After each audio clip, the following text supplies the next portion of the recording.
everyone, Tim Schofield here, and Intel just announced their new Core Ultra Series 3 processors, and they gave me an early look. Intel has some big claims to live up to, so I'm excited to test out this chipset. This is specifically the Intel Core Ultra X9 388H. Big thanks to Intel for sponsoring this video and sending over this Lenovo IdeaPad reference design laptop. And one thing I really want to point out is how thin and light it is, especially considering Intel claims you're going to be able to play AAA game titles, even edit 4K video. And they said to me, hey, play whatever games you normally play, go about your day and really put it through the ringer. So that's what we're going to do. So we'll of course test out the big three with gaming, productivity, video editing, but also talk about battery life and chat about my experience with this reference design laptop. Let's get started. Let's dive into what I'm most curious about, and that's gaming. So I downloaded a bunch of games right away, a bunch of different ones that we'll play. However, I want to mention that it has Wi-Fi 7 built in, so I was able to tap into that 6 gigahertz network and get really good download speed, so everything was super quick. Once I had the games all downloaded, I started with some less intensive gaming like Rocket League, which, ran really smooth. I didn't have any frame drops whatsoever, and maybe some single player or sports games as well. Everything looked really good. I was able to crank up the resolution and the details a little bit more on those games. Oh, also, when I start talking about frames per second, everything was in a 1080p resolution. Moving along to more graphically intensive games, you might be wondering, how is this laptop going to handle that without a dedicated GPU? We'll start with Fortnite, and Intel has paired their Core Ultra X9 388H with their ARC B390 GPU, and this is an integrated GPU, so it's not a discrete one, so it's not separate. It doesn't need those separate fans that a bulkier GPU will have. And this ARC GPU has 12 XE cores, allowing for you to play those higher end games. And you'll see, I don't know if you can see that FPS counter in the corner, but a stable 144 frames per second out of Fortnite. Again, in 1080p quality, but it looks insane, and I just cannot get over how quiet the laptop stays because it doesn't have this GPU it needs to cool. Another high-end battle royale game, Apex Legends. Again, a lot of things to render within the map, a lot of detail to the different characters and objects, etc. And again, everything very consistent, very stable, high frames per second, all on that integrated Intel ARC GPU. And finally, really excited to test out the new Battlefield 6. Because of those large-scale maps, there's so much going on with the tanks, helicopters, airplanes, buildings crumbling. There's so much happening, and I really wanted to point something out because don't forget, Intel has their XeSS, their super sampling, where they can use AI to upscale the games and get higher frames per second. Speaking of, Intel's launching a new version of XeSS 3, and it enables multi-frame generation, and it's all within their graphics software. There's a drop-down menu, and you can choose between 2, 3, and 4 times frame generation, which will overall add smoothness to your gameplay. So to start, I didn't enable any upscaling, anything like that, and got a consistent 70 frames per second, 65 to 73 frames per second. It was amazing. So above 60 frames per second in a AAA title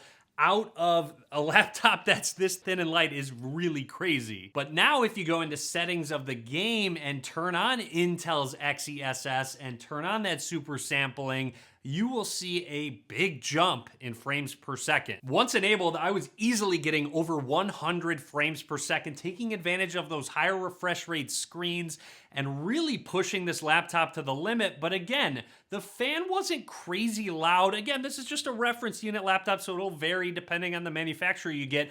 But it's so impressive how it doesn't sound like it's about to lift off and go into outer space with all of those fans spinning. When you have a discrete GPU with just playing on that integrated GPU, you get solid frames per second, you get smooth gameplay, great graphics, and you're not having the downsides of having that dedicated GPU. As I mentioned, this has the Intel ARC B390 GPU. However, they also have a B370 GPU. If price seems to be an issue, they have another model that you can choose from. As much as I wanted to, I can't sit there and game the whole time. I have to be productive. I have to get a little work done. So let's edit some video. Again, 4K video. I really want to drop some video files into the editor and see how long it takes to compile the actual video and render it once I export. Importing some files into my editor, I already have a video that's about a minute long loaded up, but I'm gonna drop just more 4K video files on top so you can just see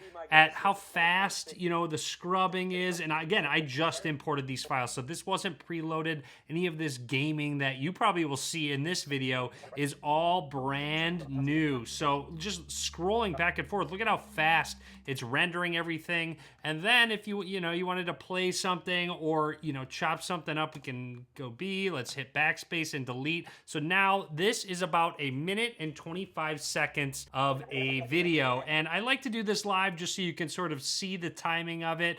Let's export it, a minute 26. Let's just go with that. Hit save. Let's replace that. And there we go. Time remaining is 25 to 30, less than 30 seconds for about a minute and a half. 4K video lets you know the render speed of everything. And I want to point something very specific out. All of this, you know, I have other apps open. I can, you know, run videos. I can multitask. That goes back to all of that performance. But one thing I really, really want to point out is all of this is being done when it's not plugged in. No, I am not charging it whatsoever. This is all on battery life, and there we go. It is all done. Perfect for my 4K editing on the go. It's it. It's over. It's all done. Now, I also wanted to show one more thing off. Just for the sake of time, I'm going to re-export the exact same video. It'll replace it. Should be about the same amount of time, maybe a little quicker, but I want to go over to the GPU and check out video decode. So it's tapping in to that Intel ARC B390 GPU. You'll notice it's using, you know, 83% to render this and export everything. Shows how much RAM is being used, so it's really tapping into this integrated GPU, 99% utilization, which is what you want. You want it to use the full capacity while it renders everything. And again, everything has been really quick, really snappy, and this is multiple 4K files on top of each other in a timeline. This chip also has Thunderbolt support, which I'm really excited about because I use Thunderbolt all the time. You'll notice this specific laptop has 2 Thunderbolt ports on the side. This will let you charge your laptop, but also have video out to a monitor. At my desk setup, I actually have a Thunderbolt dock connected to this monitor, and with one single USB Type-C cable, I can connect to it, and it will actually it already recognized it, and will output straight to this monitor. I will obviously have to mess with the video settings, but again, really nice to be able to output with a single cable. Better for my workflows. Maybe I want to actually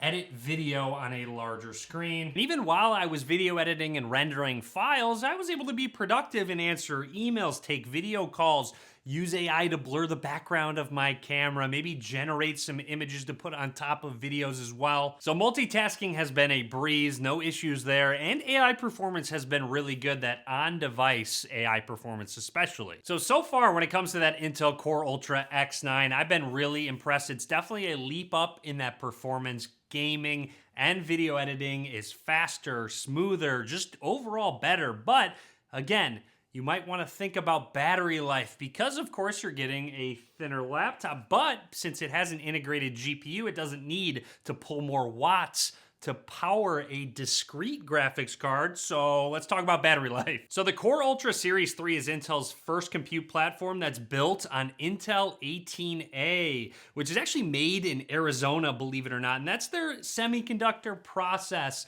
to create these chipsets. And with that, they've made their chipsets more power efficient. Now, don't get me wrong, I'll need some more time to really dive into battery life, but while doing some gaming, while video editing, even on battery, I have found battery life to be really good and really stable. One thing I've noticed is when I would close the lid at night, wake up in the morning, and it was just on sleep. First of all, this thing wakes up like instantly. It's kind of crazy how snappy it is. But aside from that, I've noticed that the battery drain overnight wasn't that much at all, if at all, honestly. So that's a really big leap in battery life, just the standby time alone. So I have to say, battery life has been very promising. I'm really excited to do more testing, take this out on various trips, and because, of course, it can fit into my bag, I can carry it around, I can use it on my lap like a real laptop. This can go on the go with me without it being super bulky like those gaming laptops you've seen in the past. So on this reference design laptop, I have been really impressed with the new Intel Core Ultra X9 chipset. I'm excited to see what manufacturers do with this power overall, because you can game now on these more thin and light laptops. In case you're wondering, you'll see this as the IdeaPad Pro 5 from Lenovo, and it'll vary specs-wise depending on your region, etc. But again, drop a comment. Let me know what you think. If you're as excited as I am about the future of these laptops, it's actually really exciting to see more power, but use less juice in the battery and still have not as bulky of laptops. And Intel does have a winner with their ARC B390 GPU as well. So I'm off. I'm gonna go play some more games, maybe edit this video as well. So be sure to subscribe. A lot more content coming soon. I will link to everything down in the description below, maybe other models or just more information on these new chips from Intel. So again, drop a comment, let me know what you think, and as always, thanks for watching.